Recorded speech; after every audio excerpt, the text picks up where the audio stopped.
Madam, मैं आपसे गुजारिश करूंगा कि मुझे जनाब सुधांशु साहब के सवालों का जवाब देने का मौका दीजिए। यकीनन मैं मुल्क के साथ हूं, मैं मुल्क का वफादार हूं। मैं मोदी के साथ नहीं हूं, ना मैं मोदी का वफादार कभी रहूंगा। मैं देश का साथ देता आया और इंशाल्लाह देता रहूंगा। जनाब सुधांशु साहब, आप बात कर रहे हैं 2005 के एग्रीमेंट की। मैं आपसे कह रहा हूं कि भाड़ में जाए एग्रीमेंट वो जो मेरे सिपाहियों की जान को नहीं बचा सका। और अगर कोई मेरे सिपाही पर, मेरे घर में अगर मुझ पर बंदूक तानता है, मेरे कमांडिंग ऑफिसर को मारता है, तो हमारी सरकार को यह बोलना चाहिए था कि खबरदार, अगर हमारे किसी सिपाही के बाल पर भी आंच आती है तो गोली चलाओ।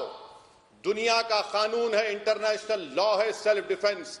भारत की जमीन पर चीन ने हमारे कमांडिंग ऑफिसर को, हमारे सिपाहियों को मार मार कर 3 पानी में डूब गए।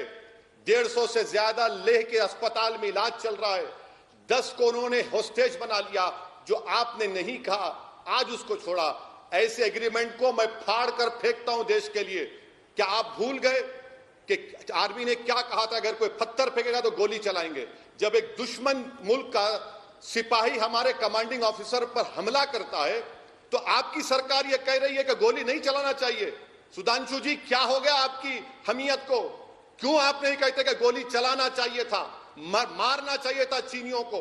और तीसरी बात, आप कह रहे हैं कि ये जो साइचन, सुधांशु जी आप ज्योग्राफी नहीं जानते, मैं आपको बता रहा हूं। चीन गालवान में बैठकर अब भारत की फौज के लिए बहुत मुश्किल हो जाएगा। Indian army access to Siachen glacier को रोकेंगे चीनी। और आप ये भी जान लीजिए कि काराकोरम पास के कम्युनिकेशन को चीन खत्म कर सकता है। मेरे सवाल का जवाब दीजिए। मैं जो कुछ कह रहा हूं, मुझे कोई इंटेलिजेंस नहीं बल्कि मीडिया में वाइडली रिपोर्ट हुआ है कि अप्रैल में आईबी ने रिपोर्ट दी और फिर मई 5 को, मई 9 को, मई 17 को ये तमाम मीडिया ने रिपोर्ट किया। आप इंडिया टुडे के चैनल पर मैप देख लीजिए कि आज भी चीन बैठा हुआ है। क्या चीन, सुधांशु जी, भारत की जमीन पर नहीं बैठा हुआ है?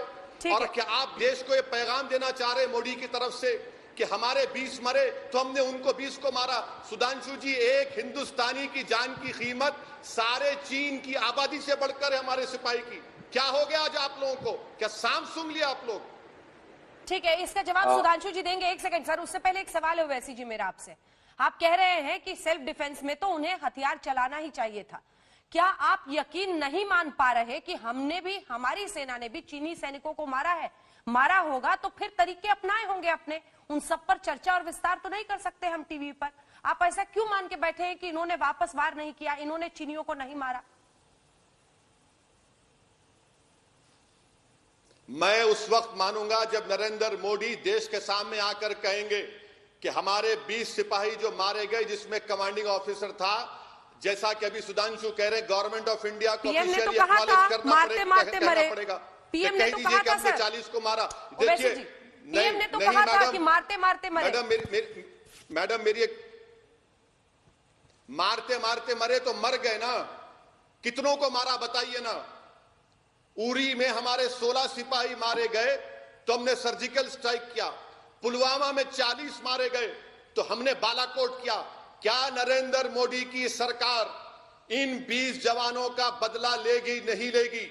बदला लेने का बेहतरीन तरीका यह कि चीन आज 4.5 किलोमीटर अंदर भारत की जमीन पर कब्जा करके बैठा है।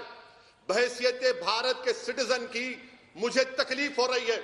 मेरा सीना जल रहा है कि मेरे जवानों के गलों को काट दिया गया, चेहरों को मारा गया और इनकी पॉलिटिकल लीडरशिप की गैर जिम्मेदाराना हरकत है।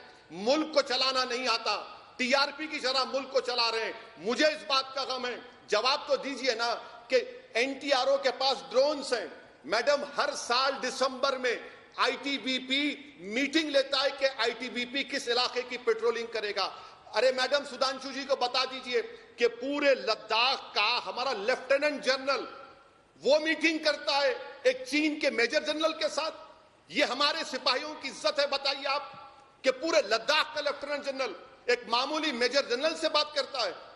क्या हो रहा है हमारे देश में? ये ठीक है, जवाब दीजिए सुधांशु जी। लेकिन मेरा एक सवाल आपसे भी है, क्या जब पीएम ये कहते हैं कि मारते मारते मरे, हमारे पास कोई औपचारिक आंकड़ा है